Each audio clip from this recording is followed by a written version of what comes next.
यही जो मशाल रैली है जो दीक्षा भूमि से भीमा कोरेगांव तक जाने वाली है, आप देख सकते हो यहाँ पे इस मशाल रैली को जो 1 जनवरी को बाबा साहेब आंबेडकरांचा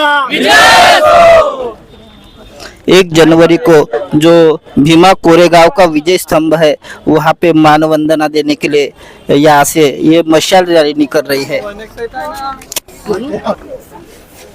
दीक्षा भूमि से मशाल रैली निकल रही है जो भीमा कोरेगांव तक जाने वाली है। सर आप क्या बताएंगे, इसका क्या उद्देश्य है? सर ये युवाओं में जागरूकता के लिए हम मशाल यात्रा रैली निकालते हैं। जैसा कि अभी सभी लोग चढ़वड़ पे काम करते हैं, तो चढ़वड़ बोल के लोग चढ़वड़ में काम नहीं करते। हम अभी बहुत साल से चढ़वड़ में काम कर रहे हैं, हमारे साथी लोग भी काम कर रहे हैं। तो चढ़वड़ में हम ऐसा देखते हैं कि लोग खाली बोलने के लिए चढ़वड़ होता है, कोई रियल में चढ़वड़ नहीं होता है, रियल में कोई वर्क नहीं करता है। जो लोग काम करते हैं उनको समाज के बाहर हकाला जाता है, उनको बदनाम किया जाता है। अगर चढ़वड़ में काम करना है तो 365 दिन काम करना पड़ेगा और ग्राउंड लेवल से काम करना पड़ेगा, तभी बाबा साहब के विचार जनमानस तक के लोगों तक के पहुँचेगा।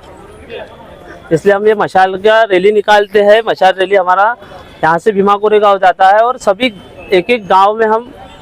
होके जाते हैं। तो सभी तक हमारा यही उद्देश्य होता है कि बाबा साहब के विचार और भीमा कोरेगांव जो युद्ध है उसका सभी तक लोगों तक पहुंचना चाहिए, इसलिए हम ये मशाल यात्रा निकालते हैं। सर 500 महारों ने 25,000 पेशवाओं को दूर चटा दी, तो सर आपका क्या कहना है? सर इसीलिए तो हम ये बताना चाहते हैं ना कि जब 500 महार इतने लोगों को ये कर सकते हैं युद्ध में, तो हम 10 लोग यहाँ से 750 किलोमीटर कोई दूर नहीं है, हम 10 लोग आराम से कर सकते हैं। इसीलिए हम ये संदेश पहुँचाना चाहते हैं लोगों तक कि हम अभी भी कमज़ोर नहीं है और तभी भी कमज़ोर नहीं थे और आगे भी कमज़ोर नहीं रहेंगे। जय भीम। सबसे पहले भीमा कोरेगांव के उन शहीदों को 500 शहीदों को मैं अभिवादन करता हूँ। और आज दीक्षा भूमि जो बाबा साहब की कर्म भूमि है, धम्म भूमि है, इस धम्म भूमि से मयूर मेश्राम और उनके सहकारियों ने जो मशाल प्रज्वलित करके भीमा कोरेगांव तक वो 250 किलोमीटर रोज दौड़ के 4 दिन में वो 31 दिसंबर को वो भीमा कोरेगांव पे पहुंचने वाले हैं। रात दिन दौड़ के ये बाबा साहब के विचार उस मशाल के द्वारा लोगों के मन में प्रेरणा, लोगों के मन में प्रेरणा के स्वरूप में बाबा साहब के विचार पहुंचाने का वो काम इस मशाल के स्वरूप कर रहे हैं। और यहाँ से सभी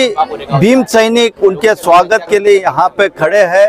और मैं दीक्षा भूमि के ओर से उनका अभिवादन करता हूँ कि आज के ये नवा युवक बाबा साहब के विचार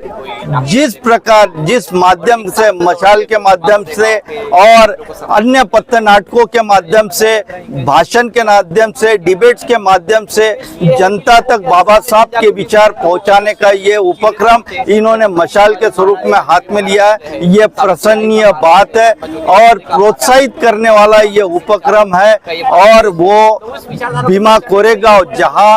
1818 में जो 500 महारों ने 28,000 पेशवाओं को काट के फेंक दिया और इस मनुवाद का इस देश से नाश कर दिया और इस देश में जो बहुजन वर्ग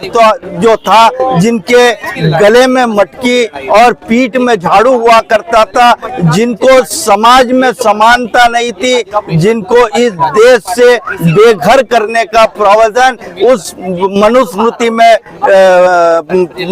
पड़ा हुआ था, उसको नष्ट करने का काम उस 500 महारों ने किया, जिनके शौर्य गाथा पे अंग्रेजों ने एक स्मारक बनाए, जिस स्मारक को नमन करने के लिए बाबा साहब भी देश के किसी भी कोने में जब बाबा साहब रहते थे तो 1 जनवरी को भारत में पुनः इस भीमा कोरेगांव के स्तंभ को नमन करने के लिए बाबा साहब अवश्य वहां पहुंचते थे और उन्हीं के संस्कारों को हमने अपने दिलों में रखा है और उन्हीं के पद चिन्हों पे आज भीम सैनिक भी उस भीमा कोरेगांव की और अपने विचारों को प्रकट करने के लिए और नमन करने के लिए हर साल उस भीमा शौर्य गाथा